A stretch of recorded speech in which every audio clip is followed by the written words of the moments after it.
Or if we were very quiet, we'd be able to give a big round of applause to a gentleman that has given great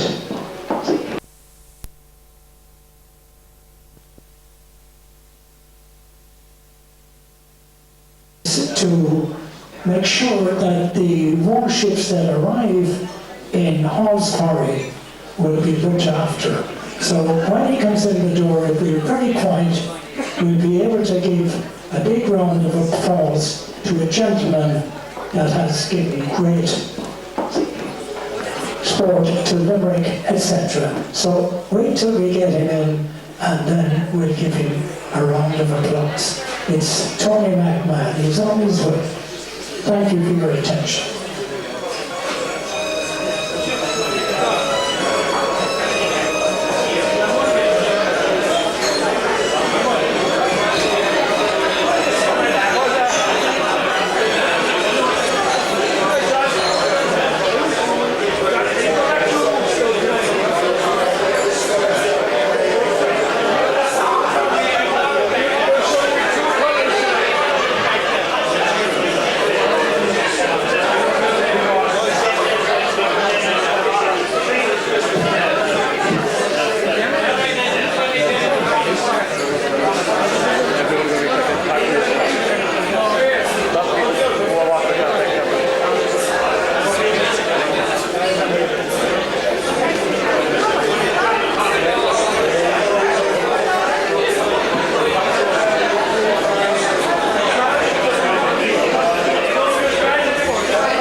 Ladies and gentlemen, the time has arrived.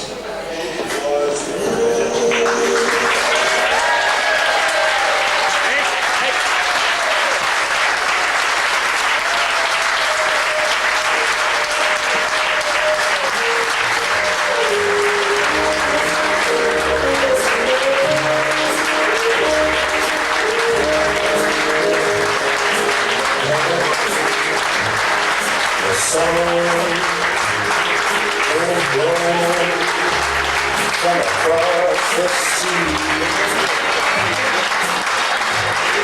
and linger there, touch your head, and walk through. All summer long, we've sang a song, and then we strolled that golden sand. Sweethearts and the summer wind, like painted kites, those days and nights they went flying by, and the world was new beneath the bright blue umbrella sky. Softer than the piper man, one day it called to you.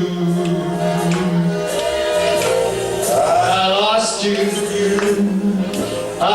you to the summer wind.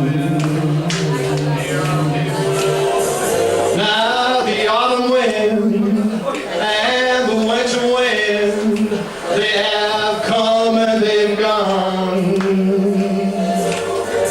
And still those days, those lonely days, they go on and on. Ah, but guess who sighs his lullabies through nights that never end?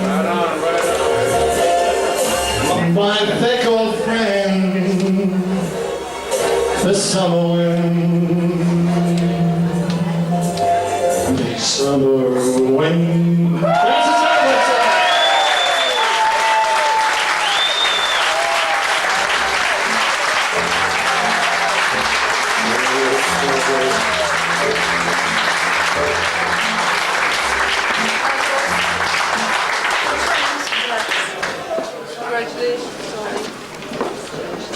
song. You caught me. You ain't heard nothing yet. Oh, wait. Okay.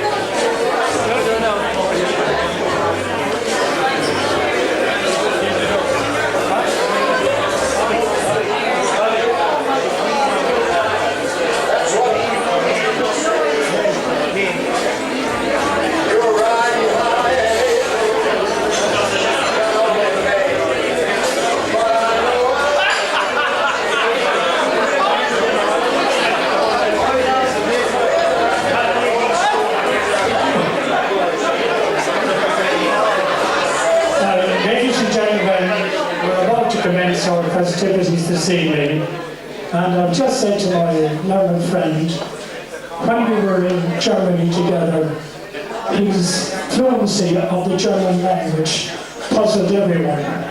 And I've just asked him, could he remember the words he spoke when I was being arrested in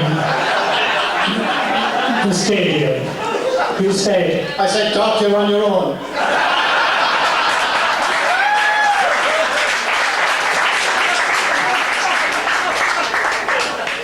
well done, Tony. Anyway, as you're standing there, we'll just say a few little words.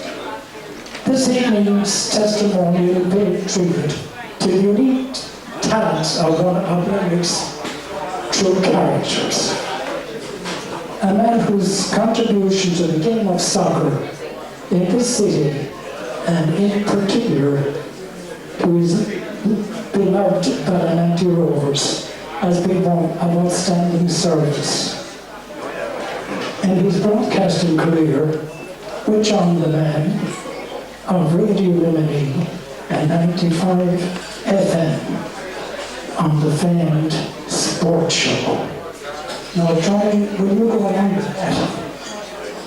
I would, totally. And I have to say that over the years I've seen a number of people who did things for local people and people who knew Limerick, right? But I always said this, that John Frawley had his finger on the pulse of Limerick City like nobody else that I've ever seen in my life. And he was an awful loss to us, an awful loss to us. Oh, yeah.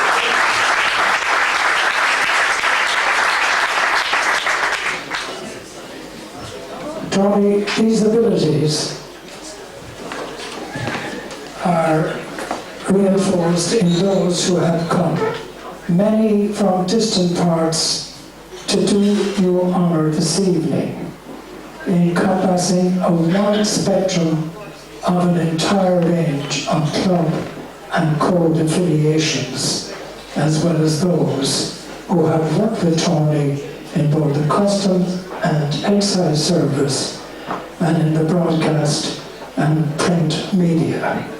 We have one gentleman here this evening, Leonard Burke, and I think, Leonard, if you had a minute or two to spare, it would be very much appreciated if you could come along. Ladies and gentlemen, Leonard Burke, welcome to the United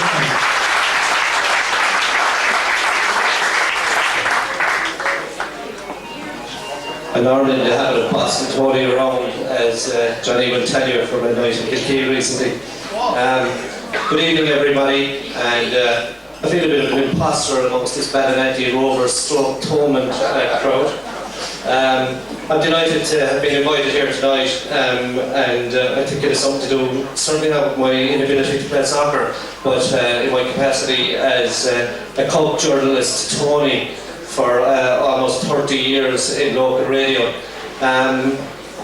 Tony McMahon, as Michael has said, has been a great contributor to sport in the Midwest region. I understand he was a very good player, but certainly in promoting sporting codes, he was the first ever junior soccer correspondent on Big L, which the doc managed to just get around there. There used to be very hairy moments on Big L prior to Radio Limerick and onwards to RLO 95 FM. The thing being that most people never could keep up with the names, and we were always with the station we had just left.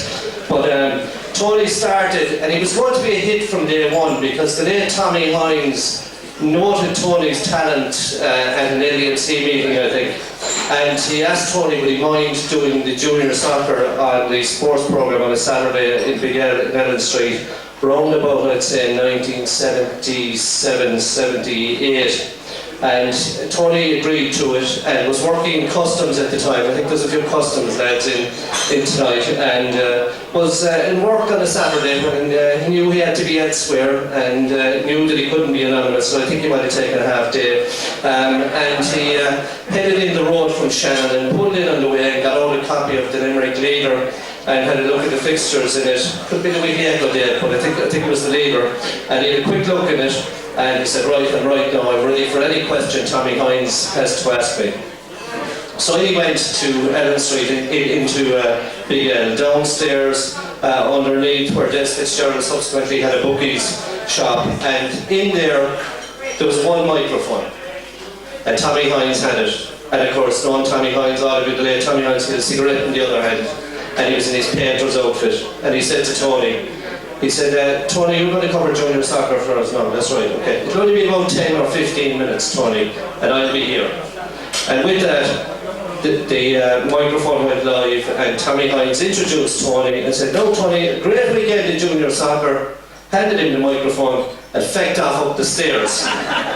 So 25 minutes later, Tony was still talking, and I suppose then he realised he had the gift.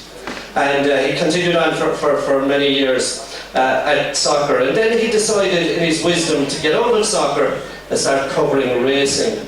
And at that stage we had moved to RLO, and it was RLO, everybody was saying it's great to see that you're legal now with Radio Limerick. And we were out in Doyle, and for our sins we had an 8 o'clock morning sports programme, but it didn't suit any of us, including Tony, because we weren't too good to get out of the bed early in the morning.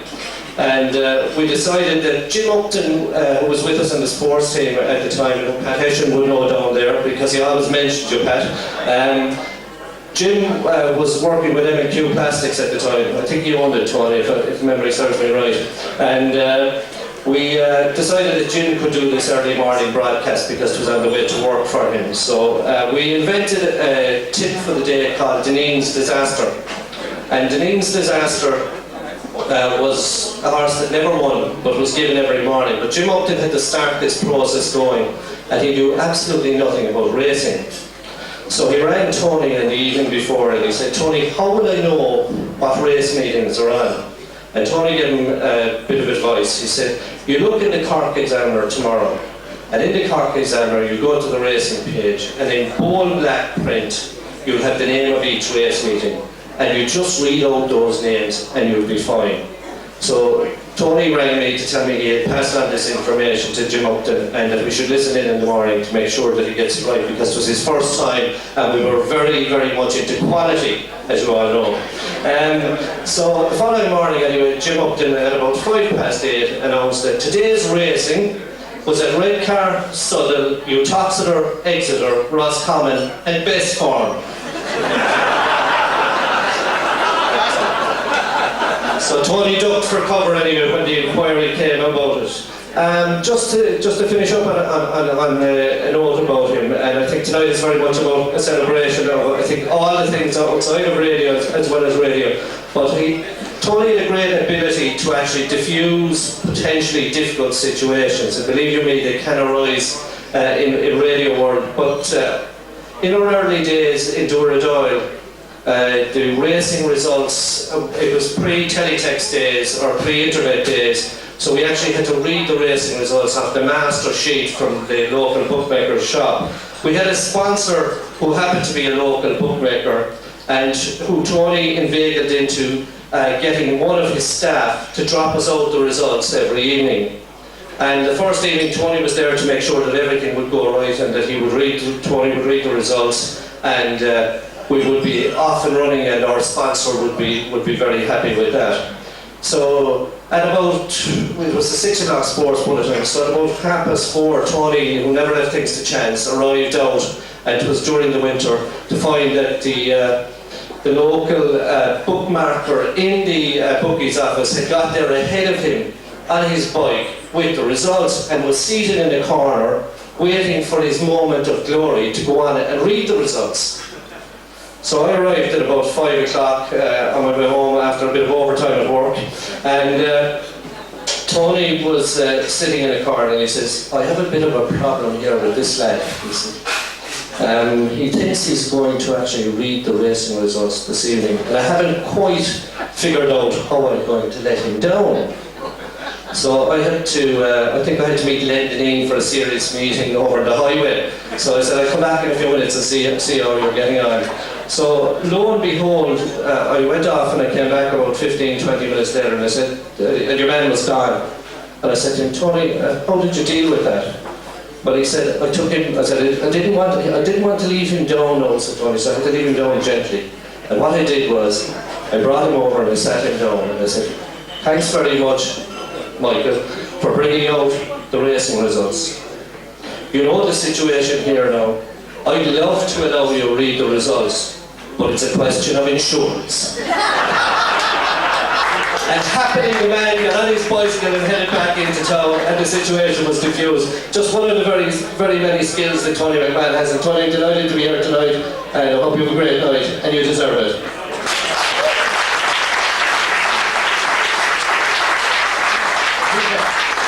Thank you.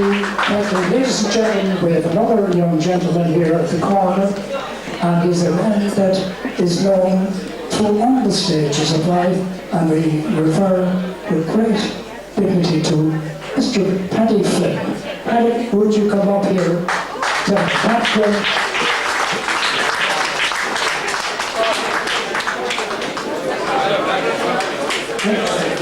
Tony?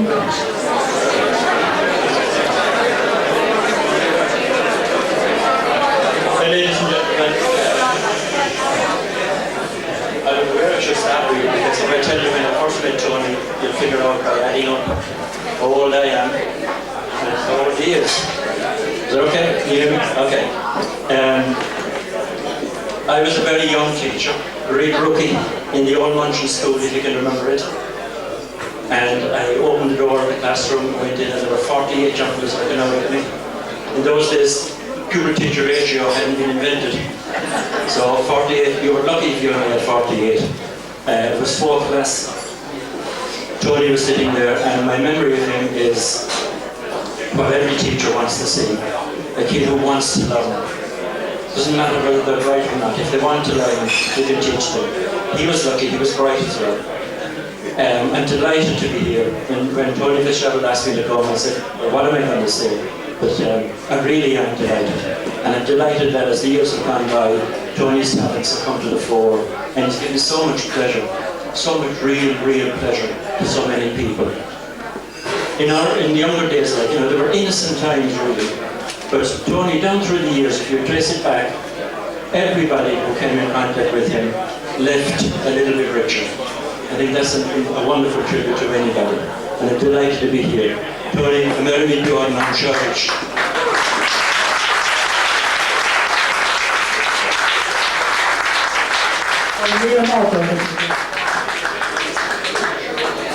Thank you very much. As we have did the presentation, which is absolutely wonderful. Ladies and gentlemen, I want to call upon another great Limerick man who has brought honour and glory, not alone to his native Limerick, but has represented his country between 12 and 13 times. He has also been voted the Professional Soccer Players of the Year. I refer to the one and only Al Finucane. Are you there, Al?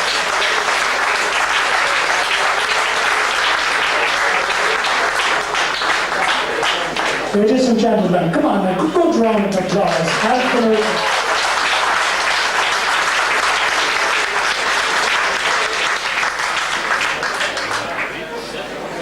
You tell me, how do you think our kid is looking?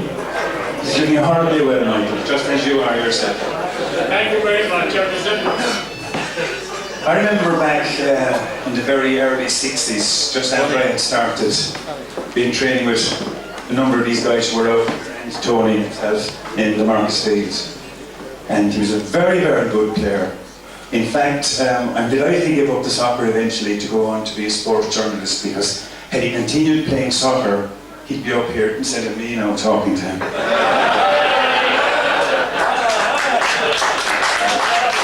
It's delightful to see him in here, and he's looking in very good health, and I'd say if we got a gear together, he'd already have a game now, would he? Yeah. But I'd like to say one thing before I go. It's wonderful to see all the Balnanty Rovers guys here. I haven't seen a lot of them for a long, long number of years. Balnanty were always a fabulous club and magnificent players, and it's great to see you all here this evening. Congratulations again, Tony. It's great to see you doing well. Absolutely good. Thank you so much. Well, we start off by saying when Tony started playing competitive football, he captained Limerick City to win the Minor Cup in the season of 64-65. His position was right half, and he was a good one.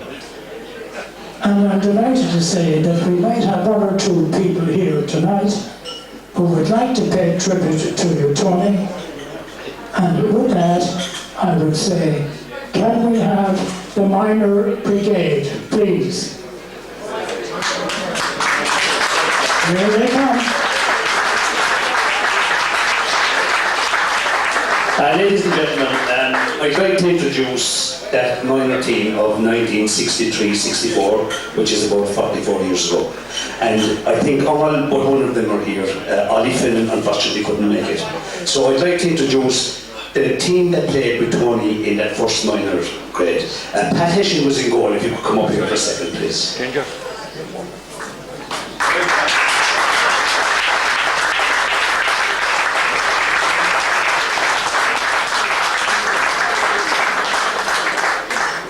Thank you, Pat. I myself was right full back, so I better shake hands with him.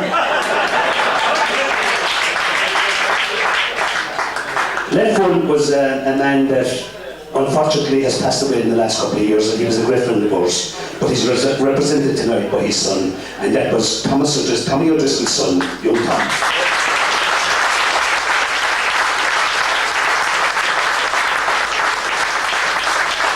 Right half, ladies and gentlemen, was Anthony himself, who was pointed out was an excellent player. Centre half was Ollie Finnan, who unfortunately can't be with us. Left half and captain was Christy Finogan, who's also here tonight.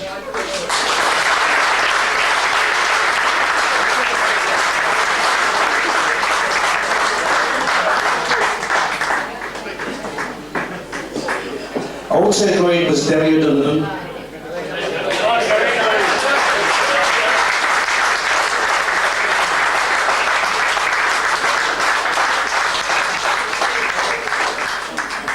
Inside right, all the way from Tipperary, was Marty Owen. Next in there.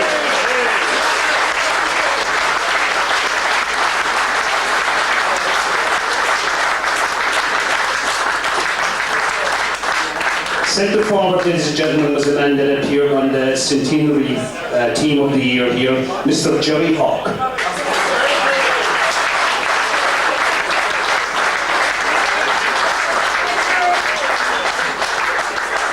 Inside left was Kieran Sheehan. I haven't seen him come in, but I hope he's here. Kieran Sheehan. Lily wouldn't let him out.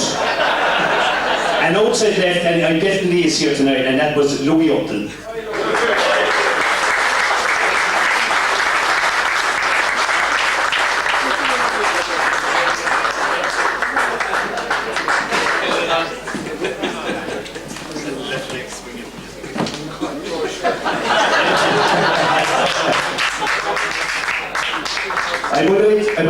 ask, ladies and gentlemen, on behalf of this team, Mr. Derry London might just speak a few words.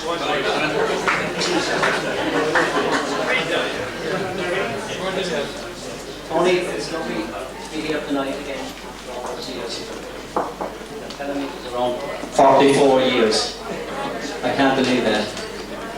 But I'll tell you one little incident that happened in a match in Cals concerning myself. You were playing behind me, and I supposed Jerry Hopkins put the centre forward. I pushed the ball through to him, but it didn't get to him. And about 10 minutes later, you pushed the ball through to me. And whatever happened, happened. But I remember Jack on the sideline said, "No, that's what I call a through ball." I like that. Thank you very much.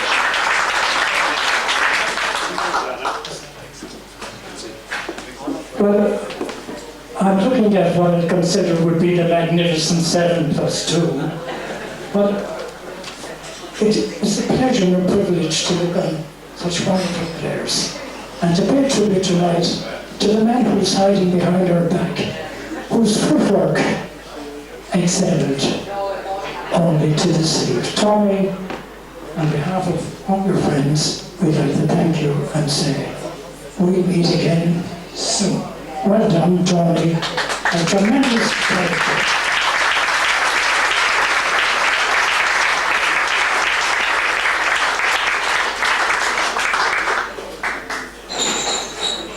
I'm going to have to talk to you guys. This one came out of the blue. And for I know a few of you fellas were sneaking up and doing the dirt to me. But what it has done is it's brought back some unbelievable memories, albeit in a short pace of time. But they are terrific memories, and the memories that always, hopefully, will stay with me. I've been fortunate in life, in as much as my wife has been, Tracy has been incredible.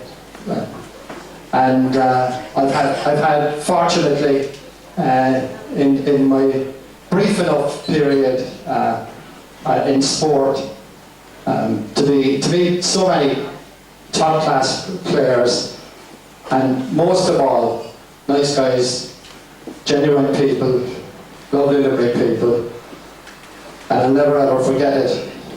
And I'll never forget you for catching me down tonight. I wonder who I should be pointing the finger at. But as I said, it's been great. It's been absolutely great. And to see the dock here and to reminisce on our trips to Germany. We won't even go down there for now, because I think they're still looking for us.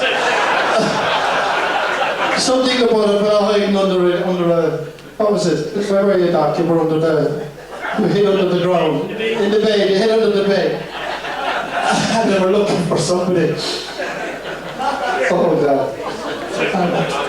And somehow we survived. But they were terrific days, absolutely.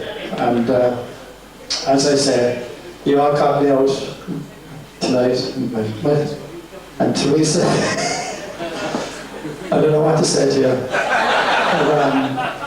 But it's been terrific. And to see the quality of people who came out tonight to say some good things and some nice things about me, I'll never ever forget. And all I want to say is thank you very, very much for an evening I will never ever forget. Absolutely out of the blue. And you're great, you're absolutely great. Thanks, Ken.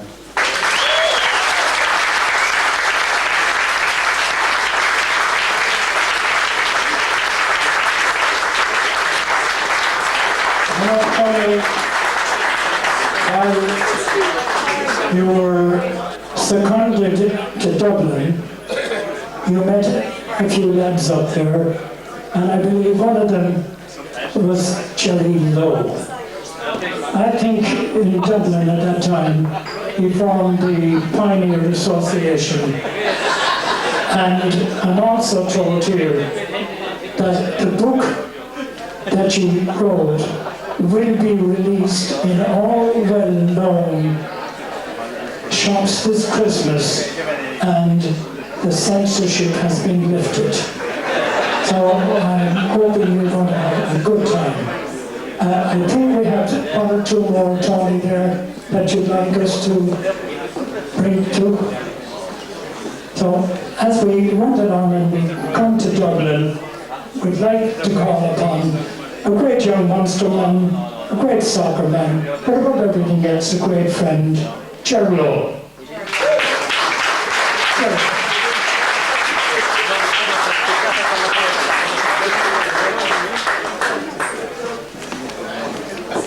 Oh, Jerry.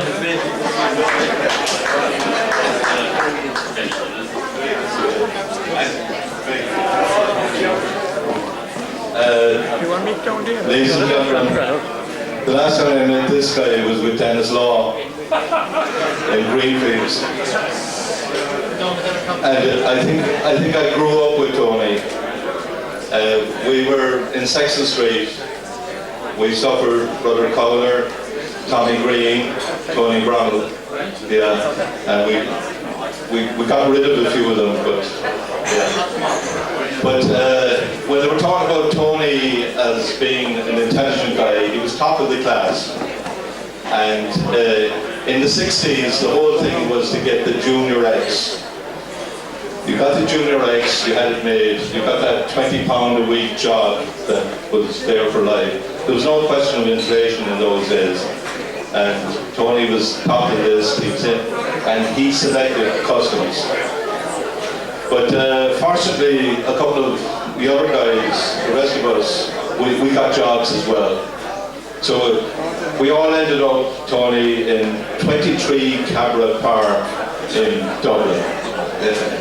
And there was Mick Brennan, and I was delighted to see there tonight, and I haven't met the young man, the son of Tommy Bristol. It was Mick Brennan, Tommy, and myself.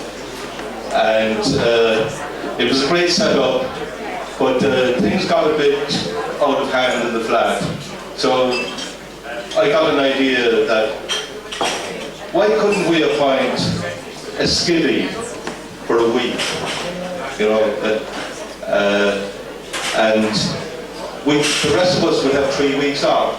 The skivvy would, you know, make the tea in the morning for breakfast, clean up the dishes, and Like the fire! sorry about that. Light the fire. So anyway, it went great. The first week I was on, I cleaned the dishes, I made the tea, and Tony was on the next week, and Mick Brennan was on the third week. Everything went fine. It was great. We had all the other time off. But Tommy Driscoll, Tony was in customs, I was in Bordeaux Borough, a semi-state. Mick Brennan was in VHI, but Tommy was a famous trainee manager in Dunn Stores. And as such, we had our 9-to-5 job, but Tommy had to be in at 7:30 in the morning to supervise all the shelves were packed. But then at 5:30, when we were home, he was 6, 7 o'clock seeing that the shelves were okay again. So the first day of Tommy's skivvy, I come home, the place is in disarray. Nothing's washed, none of the dishes. You remember that, John? So excuse me now, ladies, but I cliched a remark. I said, when I came home, I said to you, there was shit to my left, there was shit to my right, there was shit all over. Which that lived a few years afterwards, and Tony agreed with me, Mick Brennan agreed with me. So we sat down, of course, we weren't skivvies, so we had to wait for Tommy to come in and make the tea. So about 6:30 we hear footsteps on the stairs. Tommy comes out, but he totally ignored us. He went into the bedroom, and you looked at me, I looked at me. What's the skivvy? Tommy went in, he was absolutely flat out, lay down the bed, so the tree was going to be. Oh, I forgot to say, in the meantime, we had this square box, you know. It was 3 pence for you know, a kind of an and it was 6 pence for a square, a real, the J word. So we caught Tommy and we took him off, and he went GJ, GJ. That was the end of the square box. But Tony, there were great times, and I also introduced this guy for rugby. He was such a fantastic soccer player. We were so sharp in young Munster that I said he'd make a great prop forward. And was I right? We won the Juvenile Cup, did we not? 1965. Tony, it's great to see you again, and I've been listening to you on the airwaves for so many years, and you've been terrific. I didn't back any of your winners, but you know, we live in both. Great to see you. Well done, Tony. Well done, Joe. Thank you.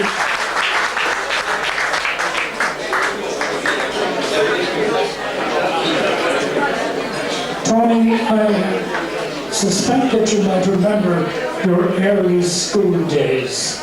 And there was a gentleman there who forecast that you'd probably wind up in Sing Sing. He's here today to say he's sorry. His name is Bobby Keenan. Father, can we have you for a moment, please? Can we take you on the team?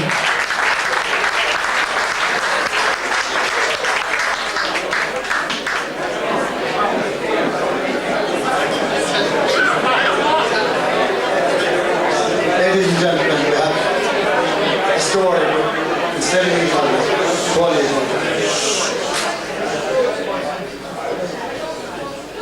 Tommy and me were two of the best mates, absolutely. Best friends the whole life, right?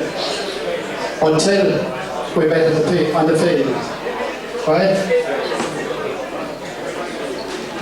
The first thing that happened in the match was that my best mate, Tommy, gives me a dig in the face, right? At the time, as I said, I was playing a bit of soccer and I wasn't used to this kind of carry on whatsoever. So I said, what you doing that for? Andy. No. Welcome to Tony Park. That's exactly what he said. And I left him the hard way. You have to cut it down a bit. Cut out a couple. But ever since then, one of the things that we've enjoyed is the fact that we were very near to Tony Park. And we had a lot of stragglers calling in every now and then, before, during and after matches. And it was a kind of an extra stop place before you headed back to the pub or whatever. But once again, let me thank you all for this evening's turnout. It completely and totally caught me out. And what can I say except thank you all very much for the efforts you've obviously put in. And I hope you enjoy the rest of the night. Thank you very much.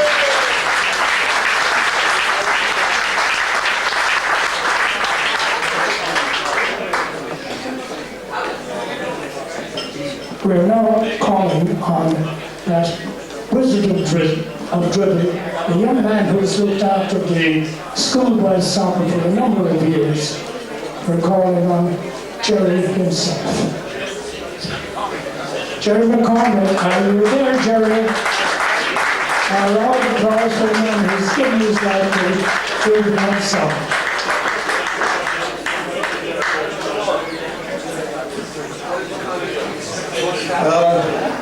Ladies and gentlemen, firstly, let me thank Band the people who organised this for the invite.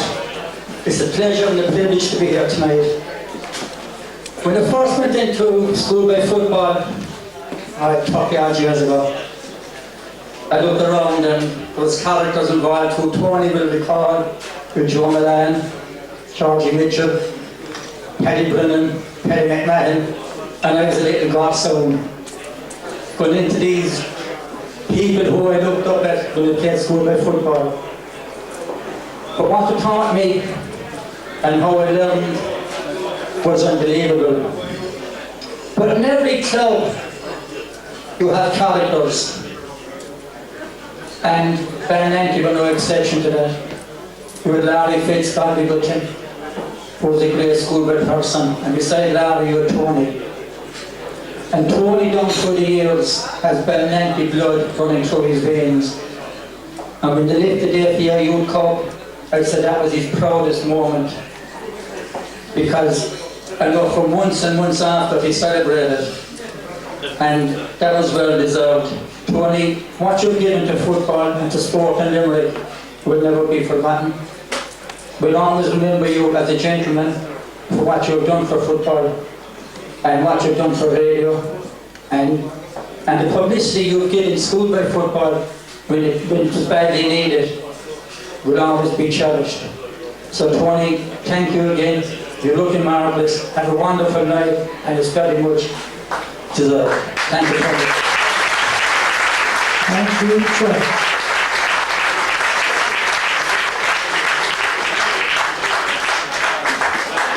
And now we go along and we call on Mr. John Neelan from the Customs and Excise to come along and renew young acquaintances with the man himself.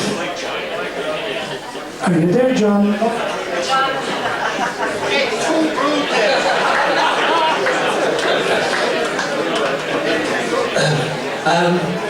Tony, I'm completely amazed, Tony, that given the time that you spent and dedicated to underage football, junior football,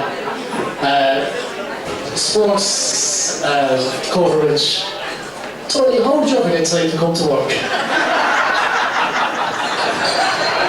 And for those of us from the Customs and Excise that know Tony, it's an unbelievable achievement, given what he was able to contribute in the field of Customs and Excise. And the idea said he showed up. But I'm kind of here wearing two caps here tonight. One from the job, and one I was asked to mention a certain incident about Mary Fiore 131. On the Thursday before the long weekend in 1977. For those of you that can head up, that was 30 years ago.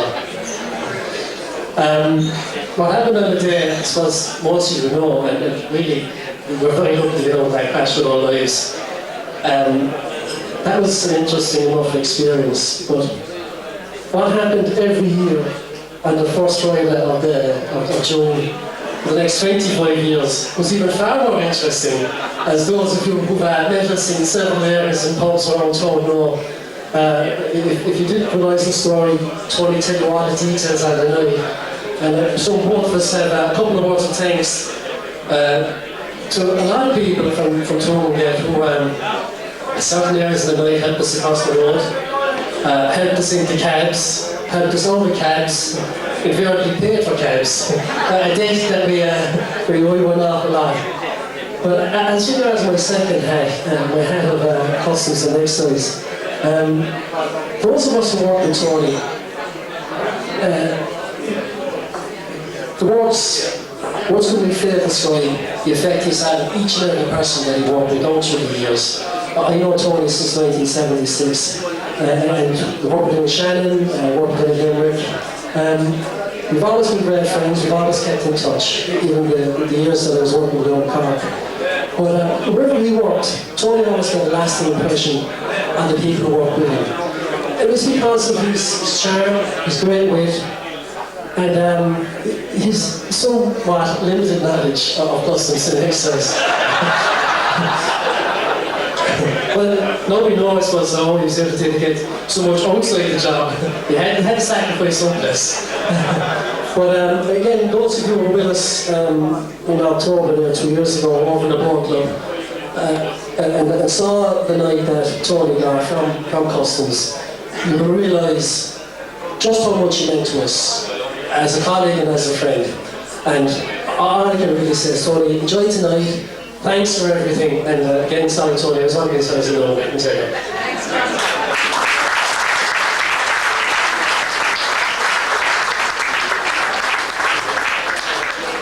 Thank you, that one walking out.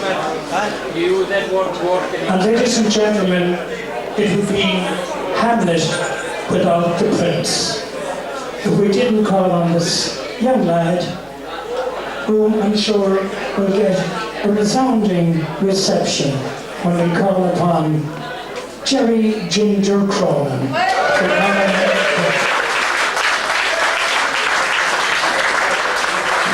You come on like a dream, peaches and cream, lips like strawberry wine. You're 16, you're beautiful and you're mine. You're all rhythms and curves, oh what a girl, eyes that sparkle and shine. 16, you're beautiful and you're mine. Just a taste of what you're going to receive from Ginger himself. Ladies and gentlemen, I've waited all my life to get even with this guy. As you know, we've had a very long relationship for the last 50 years or so. And we started to pad together in the old St. Munch's School in the Crossroads in Tonegate, and we have remained great friends since. As a matter of fact, Tony was my best man when he got married, and also godfather to my eldest son, Connie. We started to play underage soccer with Welsh United, and then we went on to play 2 years with Limerick City as minor. I have this prepared now, so I have to... in our first game minor, we played Ballinetty Rovers in Shelburne Park. This information was a tribute to the statistical office of Tony McMahon. I wouldn't remember that far back. That Ballinetty team included the late Mick O'Donnell, Jerry O'Neill, Jim Danaher, Tony Williams, and Jimmy Tidings, who later went on to play international rugby with Ireland and was also a very good friend of Tony McMahon's. In his second year, Tony was elected captain. I have always wondered why Tony was nominated as captain of this team, but I only found out in latter years that he used to babysit for Ewan Fenton and also wash his car.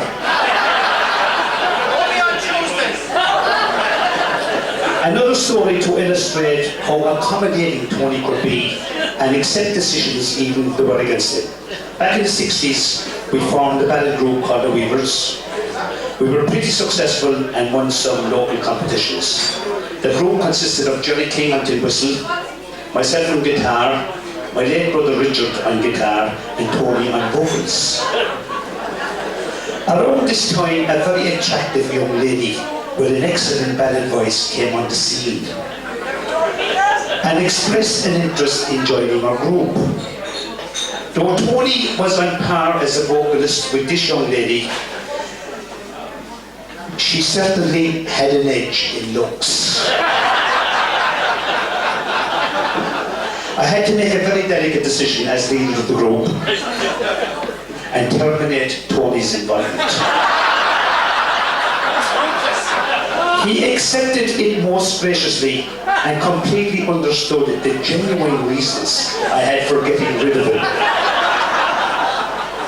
It never affected our friendship.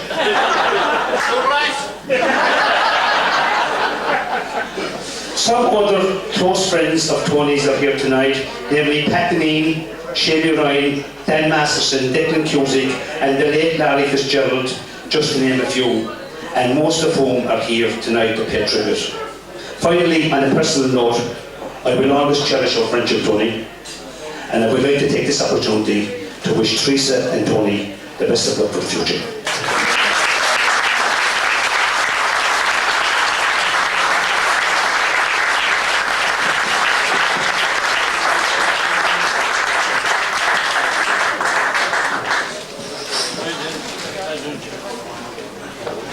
I just got to check there with my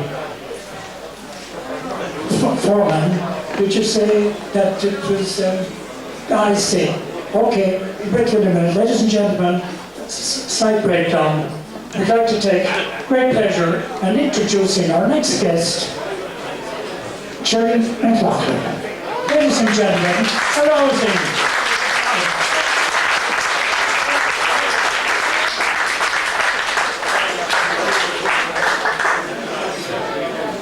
I got to tell you, it's fantastic to be here tonight, and we're looking at all those soccer players that we adored in the 60s in Limerick, because there wasn't much else to do except watch them play in the Marcus Field, you know.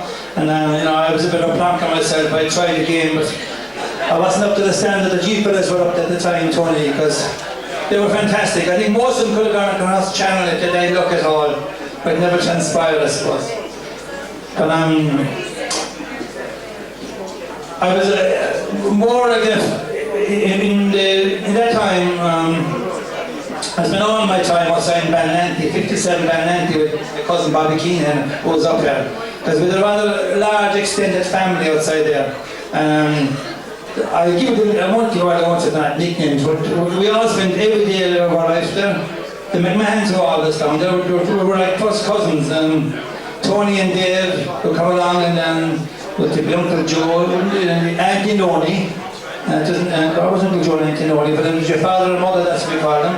And then there was my aunts and uncles. There was Daddy Frank, wasn't it? Frank Keenan?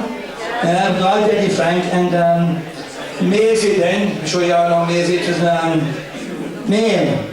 Right, Tony? So there was a huge crowd. There might be 10, there might be 15. Everyone up to Kilkee, there might be 20 or 30. But it was all one big happy family.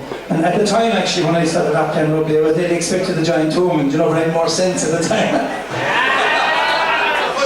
John Fitzgerald, stick up for me here now, I'm sure you're a parish at that. But I spent a lot of time in Ballinanty, as I say, and Tony was always there, and Dave came in, and I saw him playing soccer, but I never saw him playing rugby until the only time I did see him in Thomond Park was we went up for the under 20 cup match, and as you know, Dave is playing as a bat. And Dave was on the field playing with his contact lenses. And after the match, because Dave lost the contact lenses. So old Pop story, you see me find lenses in the middle of the Thomond Park. I don't know if you found it that, Tony. But that's also to say I was sorry to play rugby, Tony. But I must say, you know, it's fantastic to be here tonight, and Paul had a lot more sense, because Paul had to coach Shannon, the All-Ireland League title there a couple of years ago. So you was in your head. But it's brilliant to be here tonight, and I hope you have many happy years, and I hope you enjoy the rest of your lives. Thanks very much.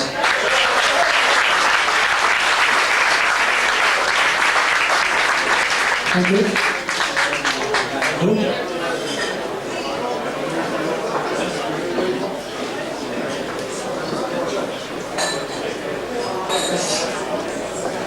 And we are now calling on Ollie Holman to come along, as we'd like to make a presentation to him. Ollie, Tony. Michael, how are you keeping?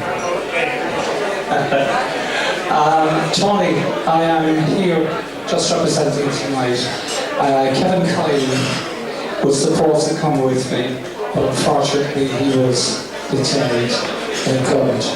So I've gone from the Mayor of Limerick, special tie,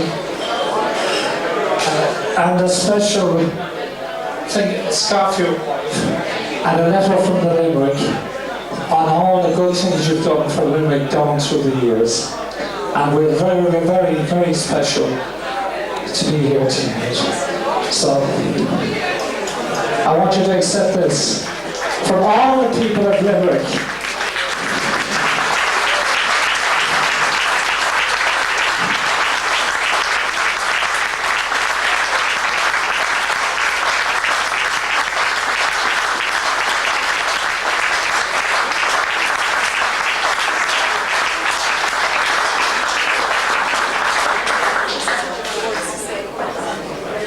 I just want to say, Tony, that down through the years, and when I see this crowd here tonight, I must really, are we the real Limerick people?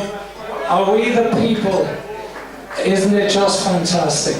Isn't it just absolutely beautiful to be here tonight and to one of our own Limerick songs and say thank you.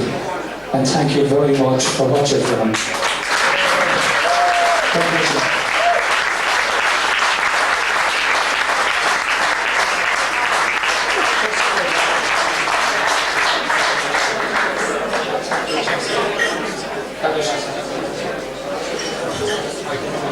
Thank you, Ollie.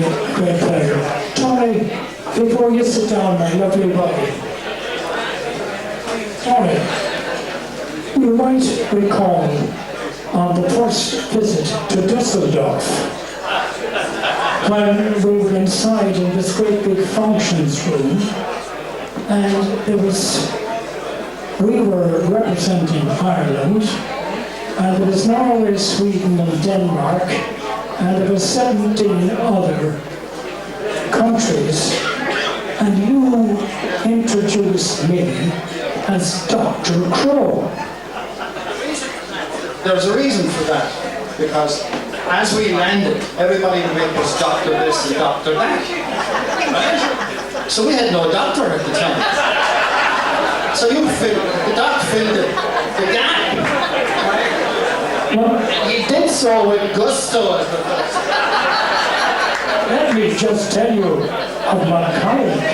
I was Dr. Crowe, and big-headed, and they'd be coming down the stairs. Good morning, doctor. And I'd say to Tony, Herr Schleidenhuber Harper, Coughlin! we got it! And what happened then? We're sitting down watching a match, England versus Romania, and this man comes in and he says, "Hey, doctor, we require your professional services immediately." I said, "I can't go on watching the match." And the man said, "You have to come." He says, "Klaus, he's hot." And I said, "I'm sorry to hear it." I said, "I'll get somebody." He said, "Doctor, come and say." And I looked. I said, "What am I going to do?" He says, "You're on your own." I went out and was brought into this area. And there I saw this man inside the bed. And he's gasping. And they just turned around and said, "What's your professional service? What do you think?" I said, 9 alcohol. 9 alcohol. I said, "I will get you some medication." And I went up to my room, and I signed the room that we had every sort of medication. Every unbelievable. So I turned around and I looked, eeny, meeny, miny, mo, and I saw this one. And it looked good. So I took out 2 tablets. But I didn't know they were suppositories. And I went down and into the room, and this man was inside in the bed. And I said, "Open the mouth." So they opened the mouth, and I did 1, 2. And I said, "Take that every half mile." So what happens? 2 days later, we're watching this match, England B versus Romania B. And over the public address system came, "Herr Dr. Crowe Irlanda, Herr Dr. Crowe Irlanda." I said, "Mac, have you my passport?" And what did you say to me, Mac? A group. A group passport, he says, "You're on your own again." I was making any move until these 2, what do you call them, gendarmes, they come up, submachine guns, and they come straight over to me. "Come on, Zay." I said, "Mac, come with me. Don't hurry." I went down the stairs with the police with their automatic machine guns, and just as I got to the bottom of the stairs, there's a slide below. "Ein, Schwein, drei, vier, fünf, Banade, Irlanda." Whatever I gave him, they walked.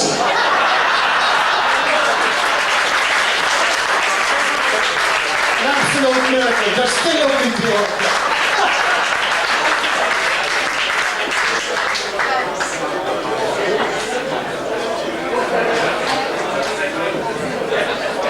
each team, each club will always be able to have a great selection of players. Some will be attacking players, some will be defensive players. But when you come to the real men that you want in the one position, I think you could build a team from the centre half position out. And that's where Ballynanty have shined down through the years. Where we have Paul Danaher, who has been a tremendous servant to Ballynanty down through the years. Are you there, Paul?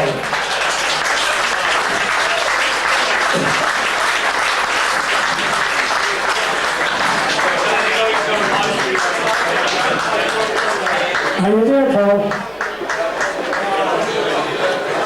Great to see you. Paul, have something to say to you?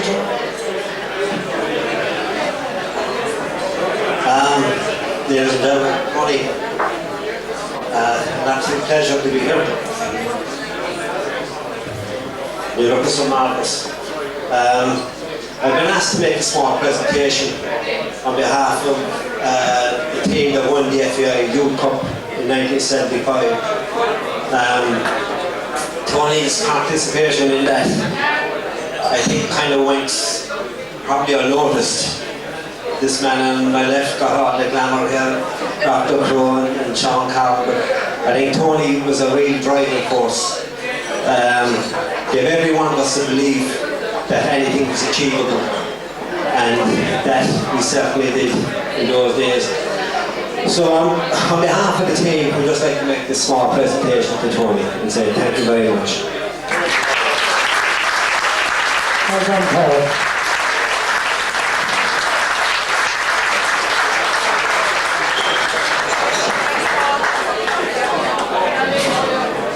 Well done, Paul. We now call on Raymond O'Halloran. Are you there, Raymond? How are you? Tony, how are you? Not too bad. As current chairman of Ballynanty Rovers, when we look around tonight, Tony is only one of a number of past chairmen that have served the club so well. But when we think of Tony's legacy within the club, we're still competing at the highest level, have always done so. We've had many hiccups over the years, but the one thing that we'll always remember where Tony is concerned is that Tony, even though he played with, I think somebody said Limerick City or Reds United or that, we remember Tony, us in Portmanget and us in Ballynanty Rovers, as a Ballyman. Nothing else, only a Ballyman. So, on behalf of Ballynanty Rovers, it gives me great pleasure to ask Tony, could you actually slip off your jacket, Tony, so that we can make a presentation and don you with our crest, Ballynanty Rovers.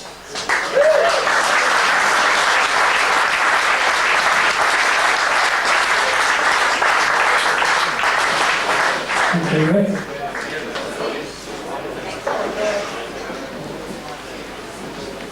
Hello, give us a tour.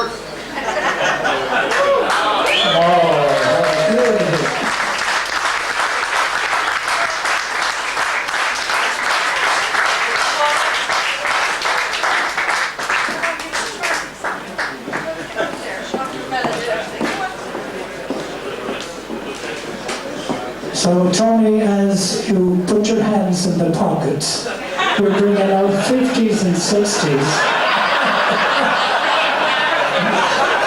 But I think it's probably counterfeit money.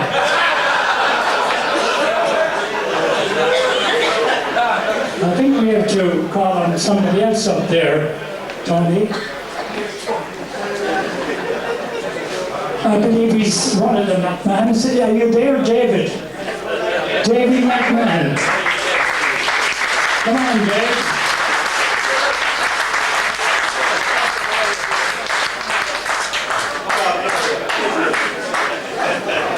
Privilege, my friend.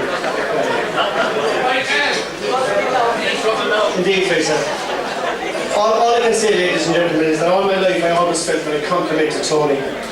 I gave people the opportunity to say, Tony McMahon is a wonderful person, but as for that bollocks Davy. And Ginger Crowe says, Davy never said a truer word. Tony wasn't just a ballad man, he was also a Pullman man, albeit that he never had the opportunity of wearing the royal blue of Pullman. But he did, of course, as Joe Lowe said earlier on, he played with young Munster. And for many years he was proud of his young Munster allegiance. And nobody sang Beautiful, Beautiful Munster's better than Tony. But in the audience, Tony, tonight we've got our cousin Jimmy Tidings. And Jimmy was a very fast man and well capable of selling a dummy. But believe me, however fast Jimmy was, however good he was at selling a dummy, nobody ever sold a dummy better than Tony himself. Because when Paul changed from your Munster to Shannon, almost overnight, Beautiful, Beautiful Munsters became There Is an Oil.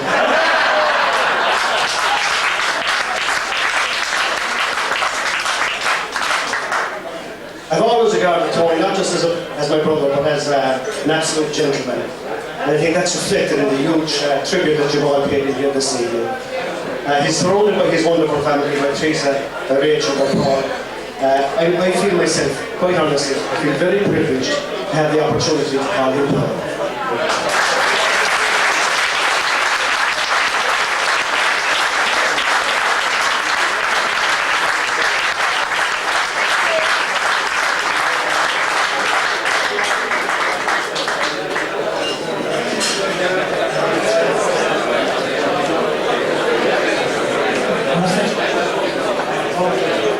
Well, ladies and gentlemen, our all good night's come to an end. So I would just ask your attention for a moment when we'll do a little summation on tonight's. I think it is then totally in keeping with the nature of the men that a gathering of veritable who's who has assembled here tonight to honour the talents that Tony has brought to sport in general, soccer and racing in particular. Tony, I'm giving you this little book here, and it's called This Is Your Life.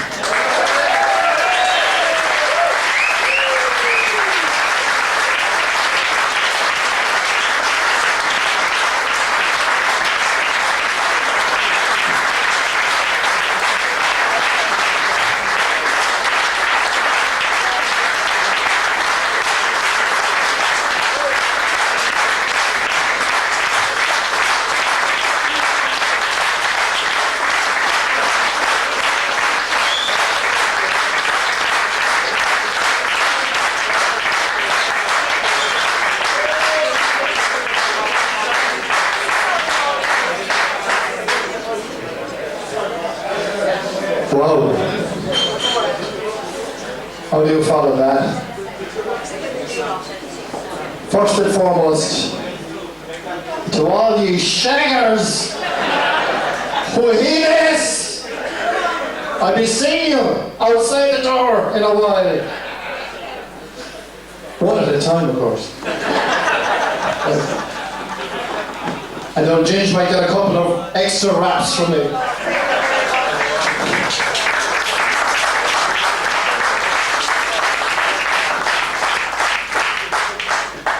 But something like this is something that always happens to somebody else. I always felt. Absolutely. But what can I say except that I was caught completely and totally this evening. I was not for a second coming to something like this and prepared, if you like, to say something, so you'll excuse me if I'm not as organised as I should be, maybe. But what I will say is that first and foremost, people have spoken about the clubs that they've worked with, and the guys that came along this evening the number of them were absolutely incredible. And I'll never ever forget it to my dying day because an evening like this evening, totally out of the blue, from such a number of terrific people themselves who were in the game, and people who continue to be in the game. And what can I say other than I was caught completely this evening, but it's an evening that I don't think I'll ever forget. And to everybody who played a part in it, to go back on the memories that we brought up this evening, I thank you very, very sincerely. I can't believe the number of people who turned up. And all I can say is that thank you very, very much. I will never, ever forget it. And this is an evening, it started totally in a funny kind of a way, but I certainly wasn't anticipating something like this evening. And to everybody who played any kind of a part whatsoever, I thank you sincerely.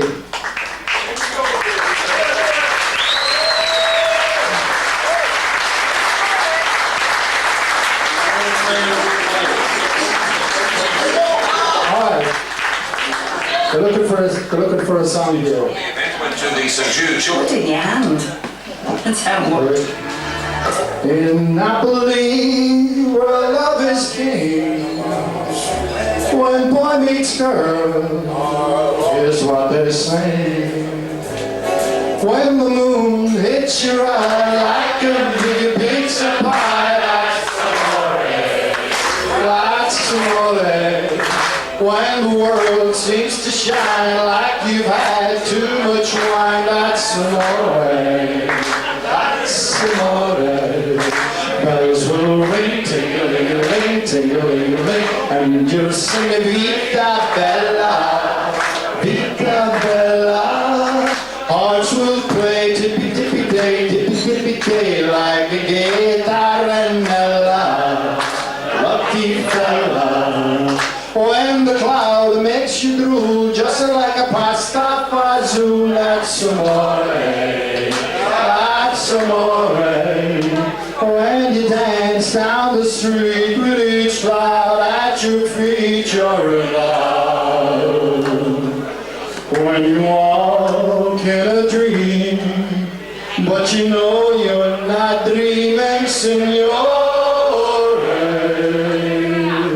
Excuse me, but you see, back in old Napoli, that's amore, amore, that's amore. Once again, thank you very, very, very much.